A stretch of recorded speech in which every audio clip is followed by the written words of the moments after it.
D'assurer engagé et responsable présente Sud Radio, le grand matin week-end, la force de l'engagement, Muriel Réus. Bonjour Muriel. Bonjour Jean-Marie. S'engager contre la hantise de beaucoup de parents, s'engager contre les fugues des mineurs, c'est de ça qu'on va parler aujourd'hui avec votre invité qu'on va accueillir dans un instant, Julien Landuro, responsable plaidoyer et communication de la Fondation Droits d'Enfance. C'est une cause qui vous a beaucoup touché Muriel. Oui, la disparition des jeunes mineurs en France est un problème préoccupant qui a des conséquences dévastatrices sur les familles qui subissent ce fléau et qui se retrouvent de fait dans l'angoisse et l'incertitude.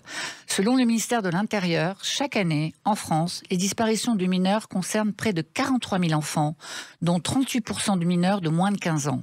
Ces disparitions, un enfant signalé disparu toutes les 12 minutes, ont différentes causes. Les fugues, à 95%, dont 38% de mineurs de moins de 15 ans.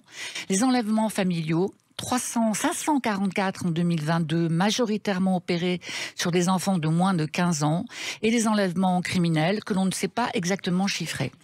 La disparition d'un enfant mineur est une expérience terrifiante pour les parents qui se retrouvent confrontés à une situation extrêmement difficile à gérer sur le plan émotionnel et pratique. Les défis pour les familles sont multiples et parfois insurmontables. Chasse aux informations, coordination des efforts de recherche avec les autorités compétentes, quête de ressources spécialisées, d'assistance juridique, psychologique, médiatique et mobilisation de ressources financières. Alors pourquoi ces mineurs fuguent-ils? Pourquoi quittent-ils leur domicile? Pourquoi cette option se présente-t-elle à eux? Bien sûr, les raisons sont multiples et complexes et chaque situation est unique, mais les experts et les associations s'accordent sur plusieurs raisons. Les tensions familiales, les conflits parents-enfants, la violence domestique, les abus physiques et émotionnels. Bien sûr, les difficultés personnelles telles que la dépression, l'anxiété, les problèmes d'identité, les pressions académiques, les problèmes de dépendance. Parfois, l'influence d'une amie ou d'une relation amoureuse, partir pour vivre ensemble une aventure ou fuir des problèmes communs. On observe aussi la recherche d'autonomie et le désir de gagner en indépendance, si prégnant à l'adolescence.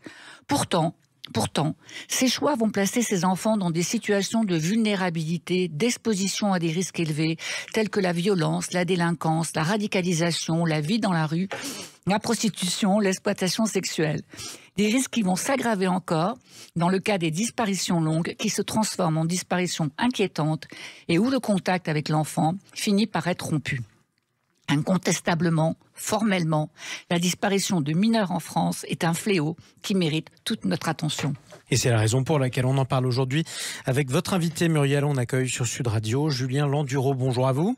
Bonjour. Vous êtes responsable plaidoyer communication de la Fondation Droits d'Enfance. Vous êtes l'invité de Muriel Réus. Bonjour Julien. Bonjour. Alors, à l'occasion de la Journée internationale des enfants disparus qui a eu lieu cette semaine, le 116 000, qui est le numéro d'urgence officiel et coordonné et géré par la Fondation Droits d'Enfance, a publié son premier rapport sur les disparitions mineures en France. Quelle est, pour nos auditeurs, la mission de Droits d'Enfance ?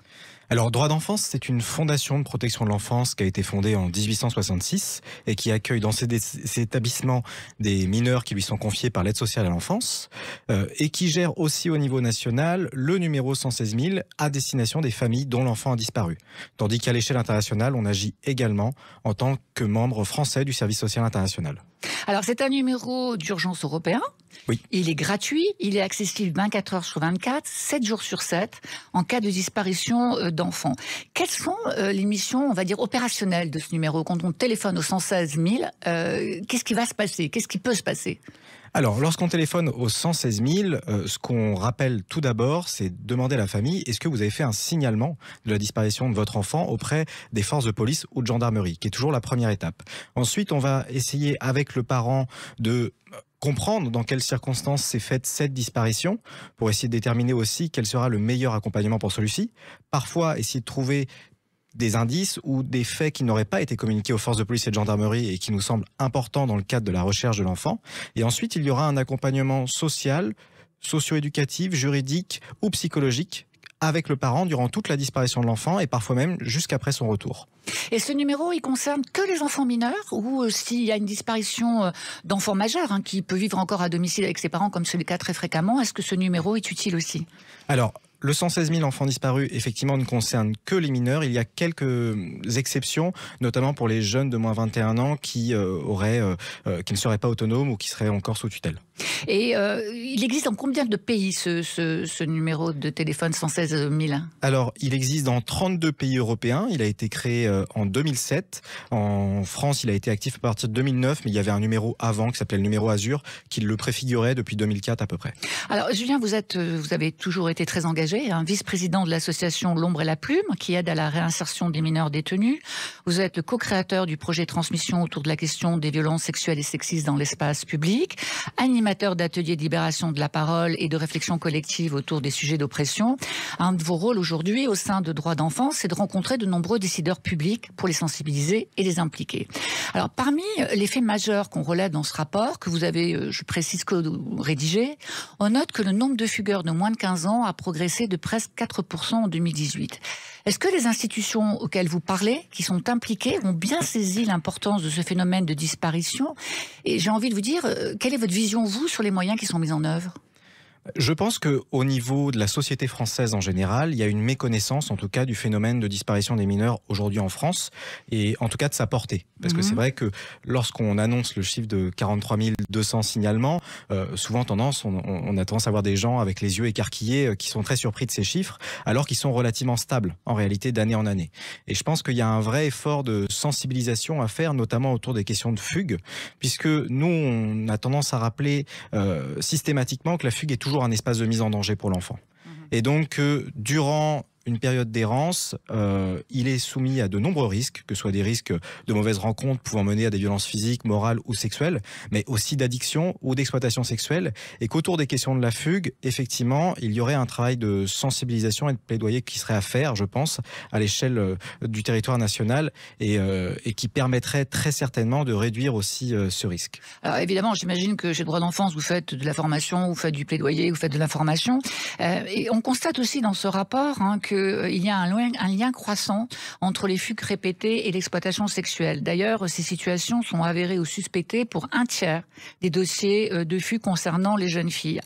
À tel point que le gouvernement a présenté un plan national de lutte contre la prostitution des mineurs en novembre 2021, et que vous avez été associé à ce plan et que vous êtes même missionné. Oui, tout à fait. C'est pour ça que, pour revenir à votre question précédente, je pense qu'il y a quand même certaines choses qui progressent, dans le sens où la prostitution des mineurs, qui jusqu'ici était un sujet dont on ne parlait pas, aujourd'hui, par le biais de ce plan notamment, est devenu un sujet de société. Il y a eu des téléfilms, même des films sortis assez récemment sur ce sujet spécifique, et au moins, c'est dans l'espace public du débat. Après, même si ça reste très difficile souvent de se figurer ce que ça représente, l'exploitation sexuelle des mineurs. Vous pensez qu'il y a une omerta sociétale sur ces sujets, comme sur les enfants battus, comme sur les enfants handicapés, maltraités et violés? Est-ce qu'il y a une omerta sur les disparitions d'enfants? Je pense pas qu'il y a une omerta. Je pense simplement que c'est un sujet qui est très difficile, et que, comme tout sujet difficile, il est parfois malaisé de se le rappeler quotidiennement que ça peut exister.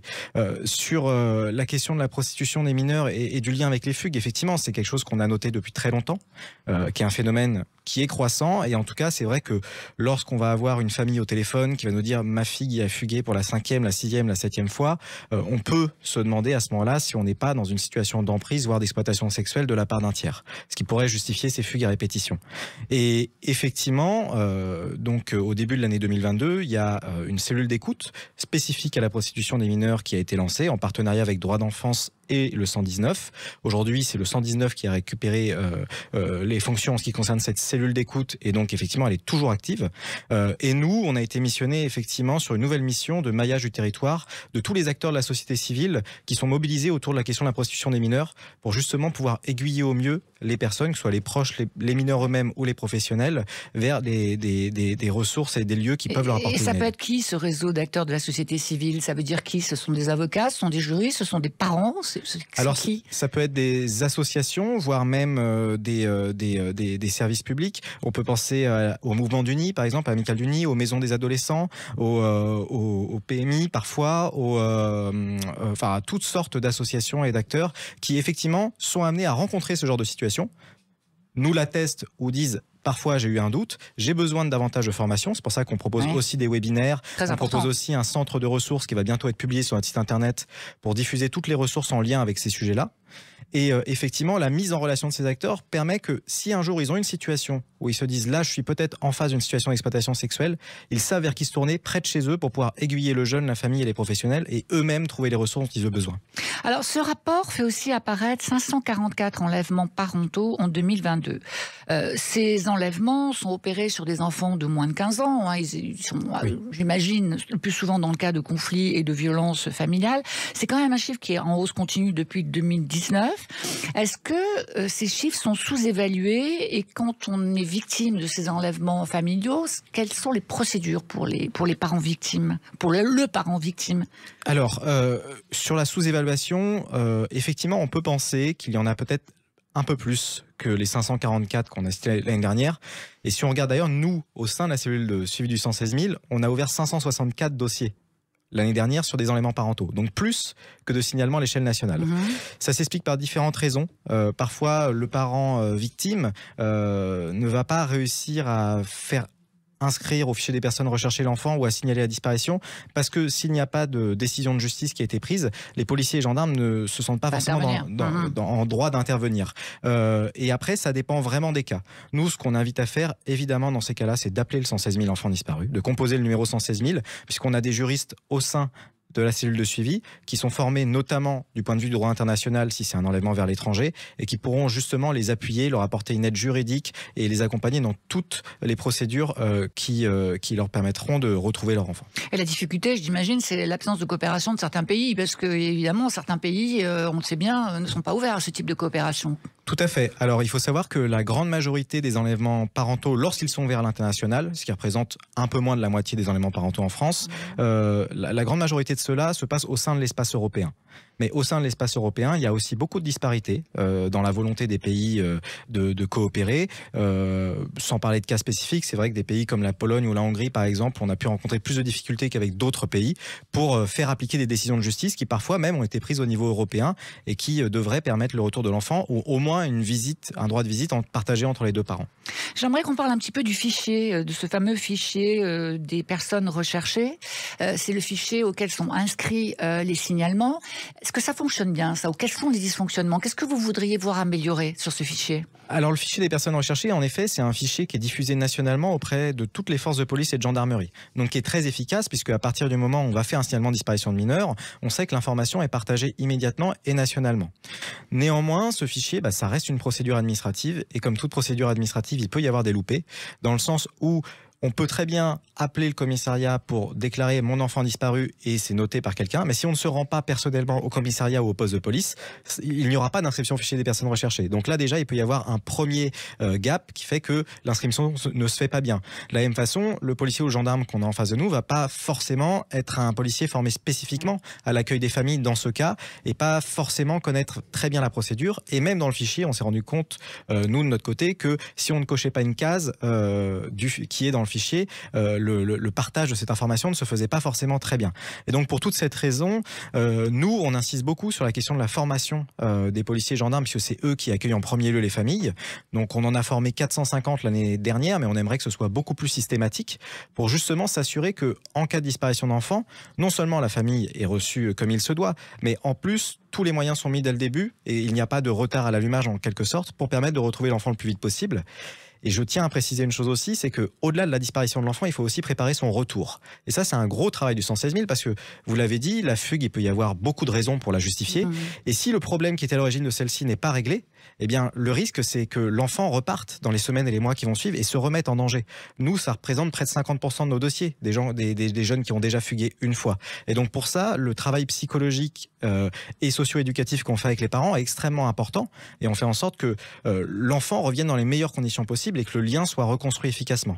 Et ça, c'est aussi un travail qui peut être fait par la formation, puisque au retour de l'enfant, il est censé y avoir une audition par les policiers et les gendarmes, et cette audition peut permettre de détecter certaines formes de violence, peut-être qui avaient préexisté à la fugue, ou d'autres problèmes qui peuvent être réglés si on en a la connaissance. Qu'est-ce qu'on peut dire aux parents qui nous écoutent, qui pourraient être confrontés à cette situation? Comment est-ce qu'ils pourraient anticiper des risques de ce type dans leur foyer, dans leur environnement? Comment je me rends compte que mon enfant présente des signes qui vont peut-être le conduire à fuguer? Alors ça peut être tout un faisceau d'indices, un changement de comportement brusque, par exemple des comportements violents, le fait même que le jeune puisse évoquer l'idée de fuguer, même de façon blagueuse par exemple, le fait qu'il commence à accumuler des affaires, par exemple en cachette, ce genre de choses. Après, le mieux dans ces cas-là, bon, nous on a des fiches conseils justement pour permettre d'identifier ces cas-là sur notre site internet 116 000.fr, donc j'invite les gens qui le souhaitent à les regarder, mais on peut aussi essayer de se tourner vers un tiers pour en discuter avec l'enfant directement pour identifier s'il y a un problème, et en tout cas essayer de voir si ce risque est avéré ou non, sachant qu'il est aussi possible d'appeler le 116 000 pour recevoir ce type de conseils, c'est-à-dire se dire j'ai un doute, est-ce que vous pouvez me dire ce que je dois en penser et comment je devrais aborder la chose avec mon enfant. Alors, juste une petite précision, le 116 000, on le prononce de cette façon, mais pour vous qui devez le composer, il s'agit bien de faire le 116 000. Je vous remercie beaucoup, Julien, pour toutes ces précisions, et nous sommes à vos côtés pour lutter contre ces disparitions de mineurs. Merci beaucoup. Merci à vous, Julien Londureau. Je rappelle que vous êtes responsable plaidoyer et communication de l'association Droits d'Enfance. On le rappelle, 116 000, donc 116 000, 7 jours sur 7, 24 heures sur 24. C'est un numéro, notamment si vous avez un enfant qui a disparu, vous pouvez notamment obtenir du soutien. Merci Muriel. Merci On vous Jean-Marie. retrouve dimanche prochain. À dimanche. Sud Radio, le grand matin week-end, la force de l'engagement, Muriel Réus. Avec AJPI, association d'assurés engagés et responsables.